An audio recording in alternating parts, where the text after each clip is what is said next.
ஒரு அண்மை செய்தி, பிரேக்கிங் நியூஸ். நடிகர் சத்யராஜுடைய மகள் திவ்யா சத்யராஜ் சமீபத்திலே திராவிட முன்னேற்ற கழகத்திலே சேர்ந்திருந்தார். அவருக்கு திராவிட முன்னேற்ற கழகத்தினுடைய ஐடி பிரிவிலே ஒரு முக்கியமான பொறுப்பு வழங்கப்பட்டிருக்கிறது என்று தகவல் வருகிறது. அதே வேளையிலே வருகின்ற 2026 சட்டமன்ற தேர்தலில் இவர் கோவை பகுதிகளிலே சட்டமன்ற வேட்பாளராக களமிறங்கக்கூடும் என்றும் தகவல்கள் தெரிவிக்கின்றன. ஒரு வதந்தி என்னவென்று சொன்னால், இவர் அநேகமாக கோவையிலே அண்ணா திராவிட முன்னேற்ற கழகத்தினுடைய மிக மிக முக்கிய பொறுப்பில் இருக்கக்கூடிய திரு SP வேலுமணி அவர்களை எதிர்த்து களமிறக்க திராவிட முன்னேற்ற கழகம் திட்டமிட்டிருப்பதாக தெரிகிறது.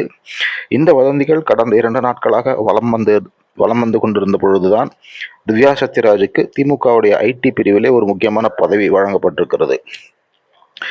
கோவை சட்டமன்ற தேர்தலில் SP வேலுமணி வர்சஸ் திவ்யா சத்யராஜ் என்று மாறுமா என்று பொறுத்திருந்தான் பார்க்க வேண்டும். SP வேலுமணியை தோல்வியடைய செய்வது அவ்வளவு எளிதா என்பது தெரியவில்லை. பொறுத்திருந்து பார்ப்போம்.